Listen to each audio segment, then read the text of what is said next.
But I don't expect at any time now or in the future that any country will ever have 100% foolproof intelligence. After Pulwama, there was the Balakot airstrike. Now today I think we're going to see something more than that. You do not ask a murderer to investigate his own murders. The Pakistanis have to understand that they cannot kill Indians with impunity. But if you do something to us, then be prepared for a response. Blood is going to flow. I'm sorry to say it will flow possibly more on their side than on ours. गांव के बारे में और दूसरे देशों की सुरक्षा के बारे में जो शशि थरूर जी ने कहा है, तो मैं उनसे एक सवाल पूछता हूँ, वो कांग्रेस पार्टी में है कि भारतीय जनता पार्टी में?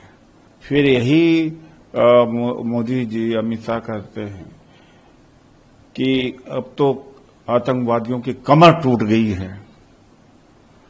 तो भैया फुल प्रूफ सिक्योरिटी की बात तो मोदी जी अमित शाह ये सरकार कर रही है। आप भारत सरकार को खंडन कर रहे हैं, सुपर बीजेपी मैन बन रहे हैं आप। उन्होंने दावा किया, हम थोड़ी कह रहे थे कि कोई परिंदा पर नहीं मार सकता। और यह भी कहा 2013-14 के चुनाव में कि मोदी जी प्राइम मिनिस्टर बन जाएंगे तो लाहौर तक घुस करके मारेंगे। शशि थरूर को यह नहीं पूछना चाहिए कि क्या घुस करके मारे?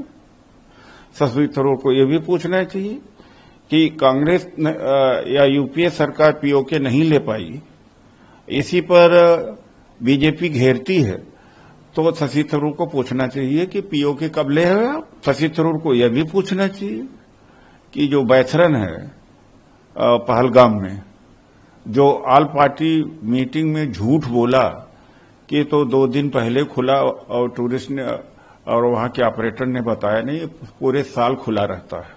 मुझे तो लगता है कि भारतीय जनता पार्टी वाले इतना बड़ा वकील नहीं हो पाएंगे। और दूसरी बात है, 9/11 के बाद अमेरिका में कौन सी घटना हो गई, चाइना में कौन सी घटना हो गई, कई देशों में कौन सी घटना हुई कि भारतीय जनता पार्टी ने उनको नियुक्त कर दिया है क्या अपना स्पोक्स पर्सन?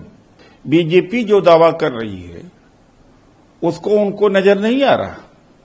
और जो विपक्ष जनून सवाल पूछ रहा है कि हमारी सिक्योरिटी लैप्स है, तो उस पर भी लेपापोती कर रहे हैं।